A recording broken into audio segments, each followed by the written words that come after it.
जय हिंद दोस्तों, आज के इस वीडियो पे हम करने वाले हैं क्लास 12th बायोलॉजी के एक महत्वपूर्ण प्रश्न पत्र का यहाँ पर सॉल्यूशन। जैसे कि आप देख पा रहे हैं, ये आपका बहुत ही ज़्यादा इंपॉर्टेंट क्वेश्चन पेपर है और आपको बता दें ये पूरा प्रीवियस ईयर का पेपर है, ठीक है ना। जैसे कि आप देखिए यहाँ पर मैंने 2024 जरूर लिख दिया है, लेकिन फिर भी आप लोग जान सकते हैं जो हमारे प्रीवियस ईयर के पेपर हैं उनसे बहुत ज़्यादा आपको सीखने को मिलेगा।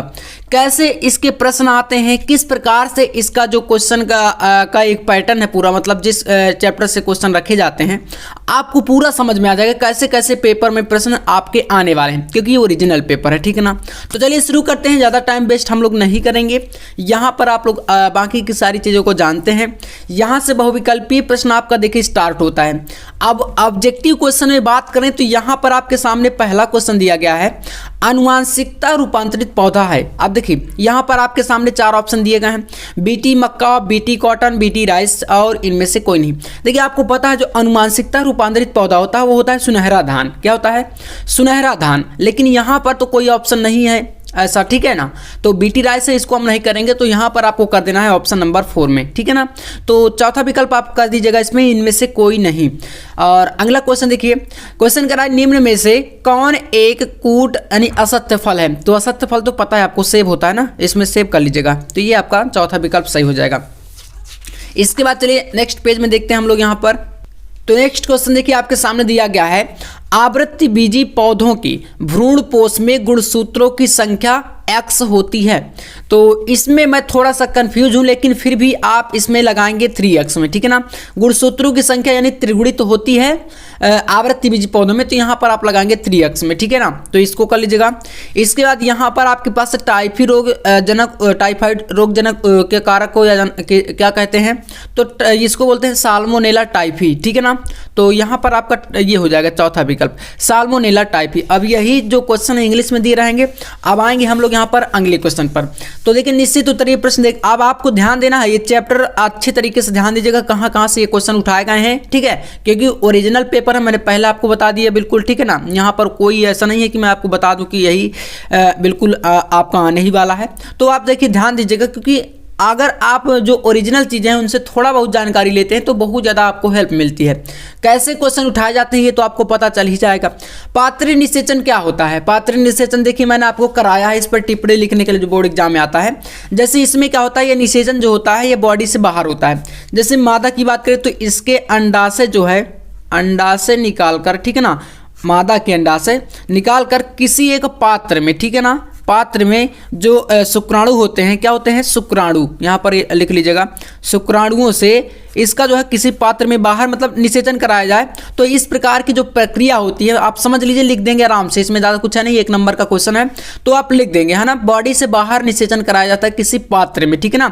अंडाशय और शुक्राणु का ये निषेचन का एक प्रक्रिया होता है, इसको बोलते हैं पात्रीय निषेचन, ठीक है ना, मतलब शरीर से अलग। इसके बाद देखिए यहाँ पर नेक्स्ट क्वेश्चन है, दूध से दही कौन बैक्टीरिया बनाता है? तो आपको पता है लैक्टोबैसिलस होता है, ठीक है ना। तो ये आपको लिख देना है। इसके बाद आरएनए एवं डीएनए की शर्करा में क्या अंतर है?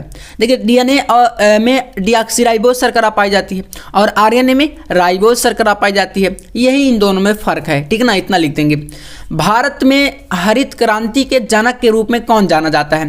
तो भारत में हरित क्रांति के जनक के रूप में एम स्वामीनाथन, ठीक है ना। आप लोग लिख दीजिएगा इस प्रकार से, एम स्वामीनाथन। एम स्वामीनाथन को क्या कहते हैं? भारत में हरित क्रांति के जनक के रूप में जाने जाते हैं। मानव में गुणसूत्रों की संख्या 46 होती है, ठीक है ना, लिख लीजिएगा। अब इसके बाद यहाँ से ये देखिए आपके निश्चित उत्तरीय प्रश्न जो 1 नंबर वाले हैं समाप्त हो जाएंगे, ठीक है ना। ऐसे ही आपके बोर्ड एग्जाम में क्वेश्चन आपके 100% आने वाले हैं, आप लोग बिल्कुल अंत तक देखिएगा। चलिए इसके बाद देखिए डायग्राम कितने नंबर में आया है। यहाँ पर लघु उत्तरीय प्रश्न मतलब कि फर्स्ट प्रकार का लघु उत्तरीय आपके 2 प्रकार से आते हैं, एक 3 नंबर में आता है और एक 2 नंबर में। तो ये 2 नंबर वाला देखिए यहाँ पर क्या कर रहा है कि मानव शुक्राणु का एक नामांकित चित्र बनाइए। मानव शुक्राणु का चित्र मैंने आपको बताया था, ठीक है। इसमें कैसे हमने बनाया था, इस प्रकार से एक डायग्राम था ऐसे करके, है ना, ऐसे, और इसको हमने यहाँ पर ऐसे ये संरचना एक बनाई थी ऐसे, ठीक है ना। ये इसमें कहाँ पर शीर्ष होता है, ठीक है ना, शीर्ष भाग, और इसके अलावा यहाँ पर मध्य भाग में आपका माइटोकॉन्ड्रिया है ना, इस प्रकार से ये सब चीज़ें ये पुच्छ होता है। तो इसके थोड़ा सा पार्टों को याद कर लीजिएगा और थोड़ा सा बनाना अच्छे सीख लेना। 2 नंबर का देखिए क्वेश्चन आपकी बोर्ड एग्जाम में ये आया है, समझ सकते हैं ना। तो डायग्राम बहुत ज़्यादा इंपॉर्टेंट, बायोलॉजी के इंपॉर्टेंट डायग्राम पर मैंने वीडियो आपको प्रोवाइड करा दिया है, तो जल्दी से आप जाकर अगर नहीं देखे तो देख लीजिए। 12 से 13 डायग्राम आपको उसमें मैंने बताए हैं, अभी टाइम है थोड़ा सा देख लीजिए। अब कह रहा है क्वेश्चन मेंडल के क्या कह रहा है, प्रभाविता नियम को समझाइए। तो अब यहाँ पर मेंडल का प्रभाविता नियम क्या होता है, मैंने इसमें क्या बताया था आपको, देखिए इसमें मैंने आपको कराया था मेंडल का नियम, जिसमें हमने कहा था कि अगर हम कोई 2 लक्षण लेते हैं, कोई एक प्रभावी और एक अप्रभावी, ठीक है ना, तो उसमें जब हम दोनों के बीच संकरण कराते हैं, जैसे कि मैं आपको यहाँ पर बता दूं, अगर हम लोग यहाँ पर कोई एक जो है प्रभावी लक्षण लेते हैं, ठीक है ना, जैसे कैपिटल टी मान लीजिए लाल पुष्प या शुद्ध लंबा पौधा, इसमें हम संकरण कराएं स्मॉल टी से, यानी कि शुद्ध बौने पौधे से या कहें तो सफेद पुष्प से, तो यहाँ पर पहली जो पीढ़ी होगी इसमें हमें यहाँ पर मिलता है प्रभावी लक्षण, ठीक है ना, पहली पीढ़ी में प्रभावी लक्षण हमें दिखाई देगा, यानी कि हमें जो लाल पुष्प है यही हमें यहाँ पर मिलेगा, लाल पुष्प ही हमें यहाँ पर प्राप्त होता है, ठीक है ना, और इसको बोलते हैं F1 पीढ़ी यानी पहली पीढ़ी। तो ये आपका कहता है पहली पीढ़ी में इस प्रकार से प्राप्त होता है, यही होता है आपका प्रभाविता का नियम, बहुत ईजी है, ठीक है ना। इस प्रकार से आप लिख देंगे प्रोटीन संश्लेषण को प्रारंभ करने हेतु प्रारंभ कूट और प्रथम अमीनो अम्ल का नाम लिखे, तो इसमें होता है मेथेनोइक एसिड, ठीक है ना। और इसमें बाकी का एक क्वेश्चन जो है आप लोग अच्छे से कर लीजिएगा, ये आपका इसी प्रकार से आएगा। तो लघुत्तरी टाइप के क्वेश्चन आप देख सकते हैं, पूरे 2-2 नंबर वाले यहाँ पर आपको इस प्रकार से पूछे गए हैं। अब इसके बाद चलिए अगला क्वेश्चन देखते हैं। यहाँ पर देखिए क्वेश्चन आया है बीटी कपास या बीटी कॉटन से, क्वेश्चन देख सकते हैं, बीटी कपास पर संक्षिप्त टिप्पणी करिए। बीटी कपास मैंने आपको क्या बताया था, बीटी का मतलब होता है बैसिलस थोरेंजेसिस, ठीक ना, ये एक कीट का नाम है बीटी, ध्यान से सुन लीजिएगा, आप लिख देंगे आराम से। बीटी जो है ये क्या है, एक जो है जीवाणु का नाम है, जिसका फुल फॉर्म कहें तो होगा, बीटी का मतलब है बैसिलस थ्रोएंजेसिस। और ये जो जीवाणु है ये किस चीज़ में काम आता है, तो अगर हमें कीटों से जो है अपनी फसल की सुरक्षा करनी है, ठीक है ना, तो इससे एक विशेष प्रकार की किस्म की जो है दवा तैयार की जाती है, जिससे प्रत्येक वर्ष लाखों करोड़ों की जनसंख्या में मतलब लोग इसका यूज करते हैं और जो अपनी फसलें हैं उनको कीटों से बचाते हैं। यही आप लोग इसकी संक्षिप्त टिप्पणी कर देंगे। सक्रिय एवं निष्क्रिय प्रतिरक्षा क्या होती है, बॉडी के जो अंदर प्रतिरक्षा इम्यूनिटी होती है वो सक्रिय हो जाएगी, निष्क्रिय की आप लोग इसको भी बता सकते हैं, ठीक है ना। तो इसमें क्या है, आपको अंतर बताना है या टिप्पणी करना है। तो 2-2 नंबर वाले ऐसे क्वेश्चन है। इसके बाद यहाँ पर लघुत्तरी आपके देख सकते हैं सेकेंड टाइप के क्वेश्चन। इसमें देखिएगा 3 नंबर वाले क्वेश्चन कहाँ से पूछे गए थे और डायग्राम कैसे है उसको थोड़ा सा ध्यान समझना है। देखिए पहला क्वेश्चन, मलेरिया परजीवी के जीवन चक्र का स्वच्छ एवं नामांकित चित्र बनाइए। मलेरिया का देखिए जो परजीवी है मलेरिया, ठीक है ना, इसमें आपको स्वच्छ जो एक जीवन चक्र का पूरा नामांकित चित्र बनाना है। कैसे कैसे ये प्रोसेस करता है, पूरा एक चक्र जैसे होता है ना, उसको आपको बनाना है, जिसके 3 नंबर आपको मिलेंगे। देख सकते हैं 3 नंबर में ये डायग्राम है ना, तो इसका आप लोग कर लीजिएगा।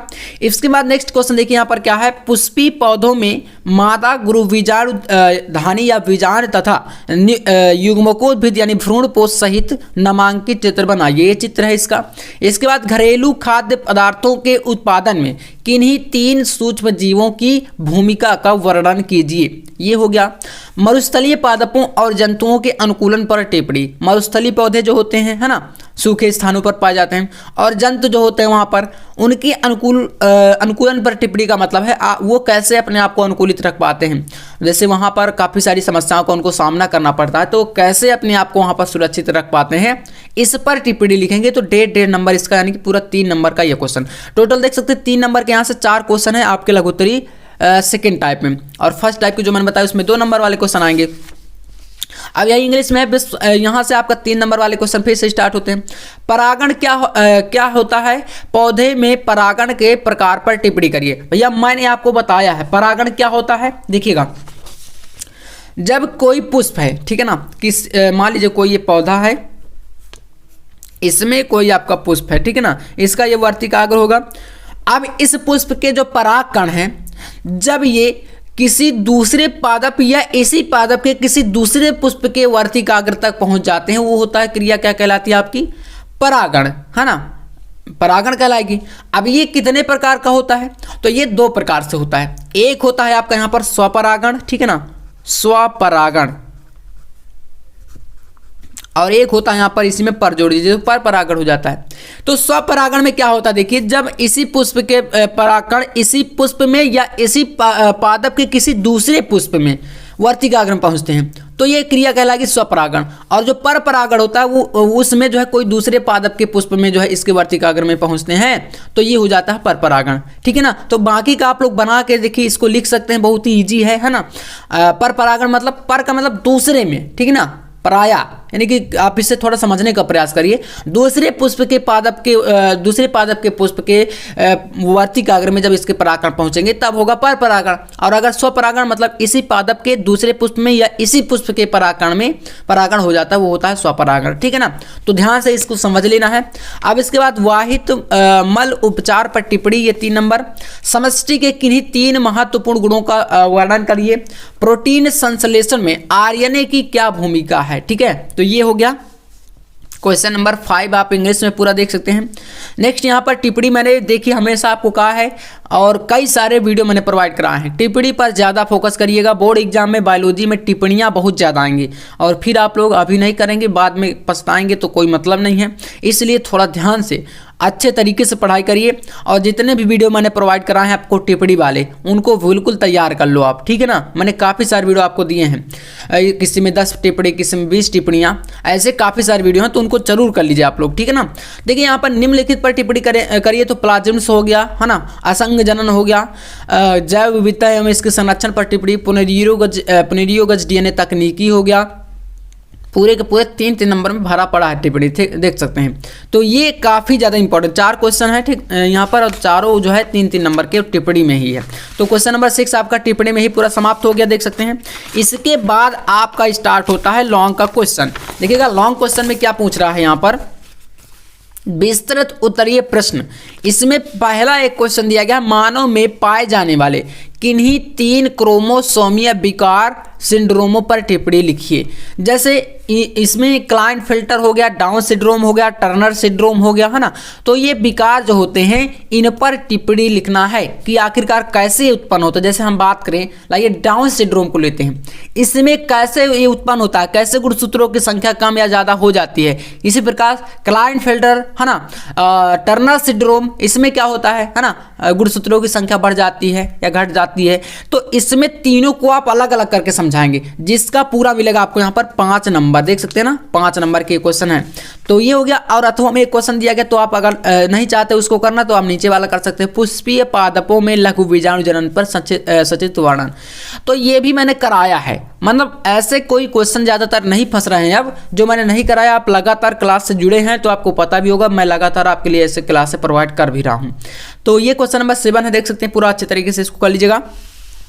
इसके बाद देखिए क्वेश्चन नंबर 8 बहुत ही आसान सा क्वेश्चन है। डीएनए के अर्ध संरक्षी प्रतिकृतियन विधि का चित्र सहित वर्णन, या अगर आप इसको नहीं करना चाहते हैं तो अथवा में क्वेश्चन दिया गया है, जनसंख्या विस्फोट एवं इसके नियंत्रण पर निबंध। भैया निबंध मतलब जनसंख्या विस्फोट क्या है, कैसे बढ़ता है, इसका नियंत्रण कैसे हो सकता है, ये सब चीज़ें तो आपको पता है। 5 नंबर फ्री में आप ले आएंगे, बहुत ही ईजी क्वेश्चन देख सकते हैं।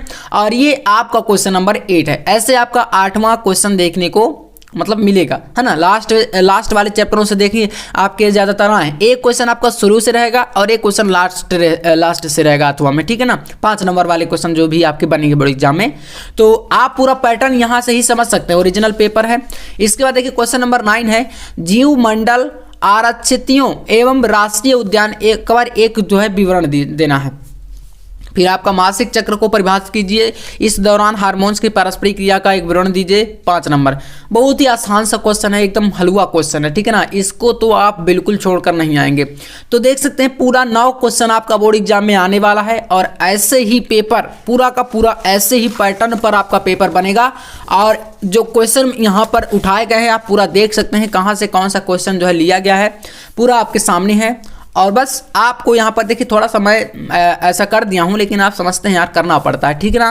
तो बाकी का आप लोग देख लीजिएगा। और यहाँ पर कई सारे सेटअप भी और भी बाकी हैं जो कि मैंने जल्दी आपको यहाँ पर सोल्यूशन देना है, तो मैं आपको जल्द ही वो प्रोवाइड करा दूंगा। ठीक है ना, कॉपी पर लिख कर अच्छे तरीके से। और बाकी आप तैयार करते रहिए जितने भी क्वेश्चन आपको दिए जाएँ। और विशेष तौर पर आपको क्या करना है, अपने लिखने पर फोकस करना है, कॉपी पर लिखने का तैयारी करिए। ठीक है ना, क्योंकि अगर आप तैयार कर लेंगे तो वो अच्छी बात है, ठीक है, लेकिन अगर लिख नहीं पाएंगे तो फिर प्रॉब्लम होगी होगी। तो ज़्यादा से ज़्यादा चीज़ों को तैयार करिए और फिर लिखते जाइए, चित्र को बनाते जाइए, प्रैक्टिस करिए, तभी जाके वहाँ सब चीज़ें हो पाएंगी। अन्यथा फिर चित्र ही छूट जाएगा तो फिर कोई मतलब नहीं, क्योंकि बायोलॉजी में 10 नंबर से ज़्यादा चित्र लगभग आएगा आपके। ठीक है, तो चलिए मिलते हैं नेक्स्ट वीडियो नेक्स्ट टॉपिक के साथ। तब तक के लिए जय हिंद, वंदे मातरम।